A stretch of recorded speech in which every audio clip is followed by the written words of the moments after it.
En Afrique de l'Ouest, l'accès à une énergie moderne, fiable et bon marché reste difficile. Le taux d'accès est de 52% en moyenne et 188 millions de personnes vivent toujours sans électricité.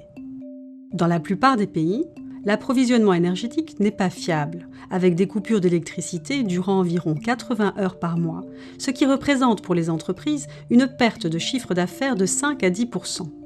Dans plusieurs pays d'Afrique de l'Ouest, le kilowattheure coûte plus de 0,25 $, soit 2 fois plus que le prix moyen dans le monde. Les pays sont souvent trop petits pour attirer les investissements dans de grands projets ou ne disposent pas de ressources énergétiques. Ils sont donc contraints de recourir à de petites centrales au fioul très coûteuses ou à des centrales électriques en location s'ils n'ont pas anticipé l'accroissement des besoins. Sous l'égide de la CEDEAO, 14 pays et 27 entreprises nationales d'électricité se sont fixés comme priorité de constituer un marché régional unifié de l'électricité. C'est le système d'échange d'énergie électrique ouest-africain, ou EOA.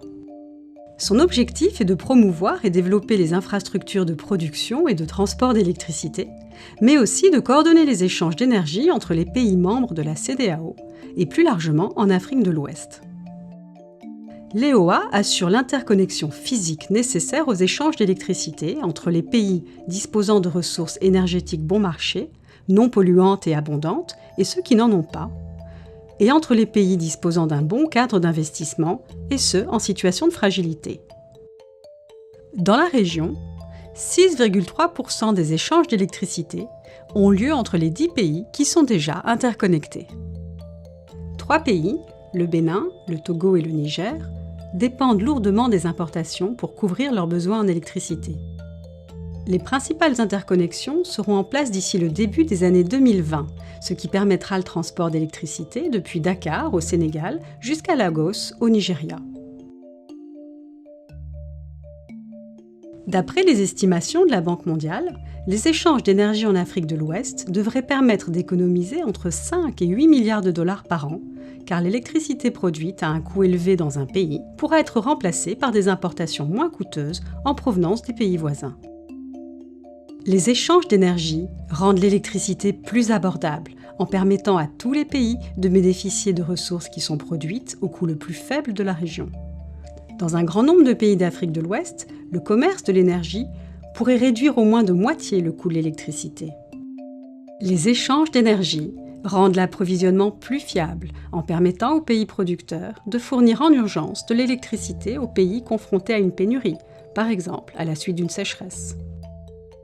Les échanges d'énergie rendent la production d'électricité plus durable en permettant de remplacer le fioul par des sources d'énergie moins polluantes telles que le gaz naturel, l'hydroélectricité ou le solaire. Enfin, les investisseurs privés sont davantage attirés par les grands marchés.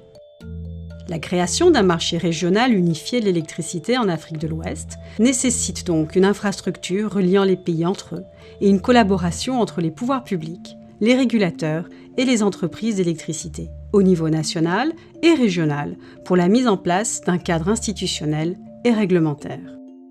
Certains pays bénéficient déjà des échanges d'énergie transfrontalières. Depuis 2001, la centrale hydroélectrique de Manantali, sur le fleuve Sénégal, fournit au Mali, au Sénégal et à la Mauritanie de l'électricité propre et bon marché, grâce à une ligne de transport régionale. Cette centrale a été construite dans le cadre d'un partenariat entre ces 3 pays riverains du fleuve. Ce projet a pu être réalisé à un coût nettement moins élevé que si un seul pays en avait pris l'initiative. L'édification du réseau énergétique régional étant quasiment achevée, l'Afrique de l'Ouest va pouvoir commencer à tirer parti d'une électricité moins chère et plus fiable.